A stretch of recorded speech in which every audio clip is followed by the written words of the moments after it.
अस्सलाम वालेकुम YouTube channel देख रहे हैं। तो आज पीपीएससी की तरफ से जॉब्स का एडवर्टीज़मेंट नंबर 11 2025 हम डिस्कस करेंगे। लॉ एंड पार्लियामेंट्री डिपार्टमेंट के हवाले से जॉब्स आई हैं और देखते हैं कौन कौन सी जॉब्स आई हैं।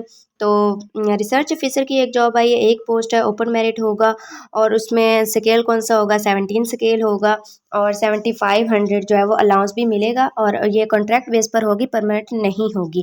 और इसमें एजुकेशन कौन सी चाहिए, क्वालिफिकेशन कितनी होनी चाहिए। तो फर्स्ट है जी LLM और equivalent qualification from a reputed university institution recognized by higher, यानी कि हायर एजुकेशन कमीशन की तरफ से रजिस्टर्ड यूनिवर्सिटी में किसी भी यूनिवर्सिटी से आपका LLM होना चाहिए। उसके बाद 12 एट लॉ LLB होना चाहिए। 50% मार्क्स इन एग्रीगेट, यानी कि 50% मार्क्स आपके लाजमी होने चाहिए।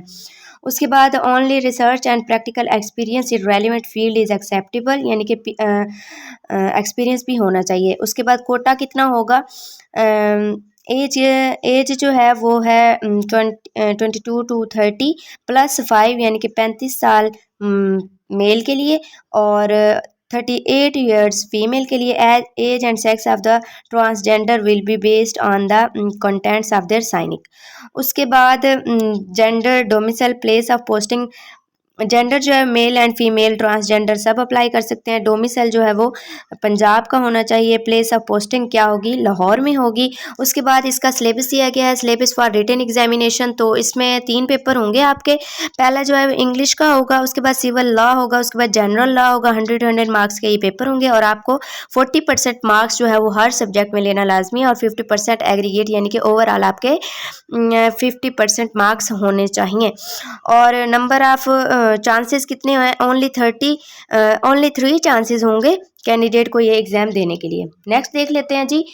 उसके बाद जो है वो ट्रांसलेटर की 2 पोस्ट हैं, इसका भी ओपन मेरिट होगा और ये भी 2 साल के कॉन्ट्रैक्ट बेस पर होगा। इसमें कौन कौन सी क्वालिफिकेशन चाहिए, master degree in translation studies और मास्टर डिग्री सेकंड डिवीजन, यानी कि पहले फर्स्ट डिवीजन, उसके बाद सेकंड डिवीजन वाला भी अप्लाई कर सकता है। उसके बाद ग्रेजुएट होना चाहिए सेकंड डिवीजन का from university recognized by higher education commission with diploma in translation. Diploma होना चाहिए एटलीस्ट 6 मंथ का और ग्रेजुएट वाले भी अप्लाई कर सकते हैं। उसके बाद मेल एंड फीमेल की एज कितनी होनी चाहिए, इसमें मेल की 38 एज होगी और फीमेल की 41 ईयर्स होगी। जेंडर जो है वो तीनों अप्लाई कर सकते हैं। डोमिसाइल पंजाब का होना चाहिए और प्लेस ऑफ पोस्टिंग लाहौर की, पहले भी मैंने बताया ये लाहौर की पोस्ट है।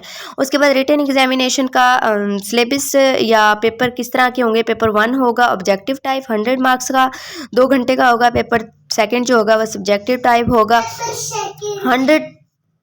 100 मार्क्स का होगा। साइकोलॉजिकल टेस्ट और वाइवा जो है वो भी 100 मार्क्स का होगा। तो ग्रैंड टोटल जो है वो 300 मार्क्स होंगे। पेपर 1 में ऑब्जेक्टिव टाइप में टोटल मार्क्स 100 का होगा। इंग्लिश लैंग्वेज के 30 मार्क्स, उर्दू के, ट्रांसलेशन स्टडीज़ के और कंप्यूटर स्किल्स के। उसके बाद पेपर सेकंड होगा सब्जेक्टिव टाइप, इसमें translation of English paragraph into Urdu, translation of a legal text into Urdu, translation of the legal terms into Urdu. ये जो है वो ट्रांसलेशन का पेपर है तो इस वजह से।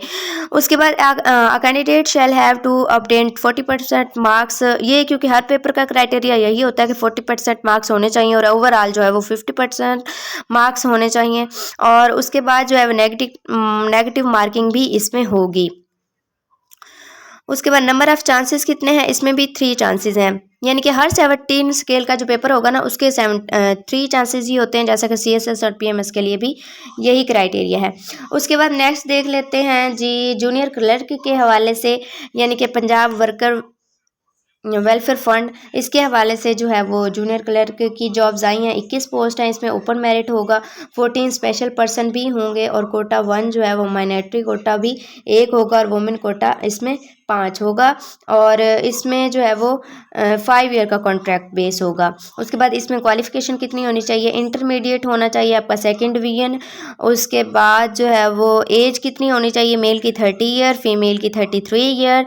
As and sex of the transgender, यानी कि आपका साइनिक के मुताबिक होना चाहिए। उसके बाद सारे इसमें अप्लाई कर सकते हैं, मेल फीमेल ट्रांसजेंडर, और पोस्टिंग जो है वो लाहौर में होगी। इसका जो है वो 1 पेपर एमसीक्यू होगा, written test of 100 marks and 90 minutes duration होगा। Syllabus is as under, syllabus क्या होगा, general ability including 80%, general knowledge इसमें होगा, पाकिस्तान स्टडी होगा, करंट अफेयर होगा, geography, basic mathematic and English, Urdu and everyday science. ये तमाम जो है वो इसमें 80% क्वेश्चंस आएंगे। उसके बाद question relating to MS office and computer skill के हवाले से 20% पेपर होगा।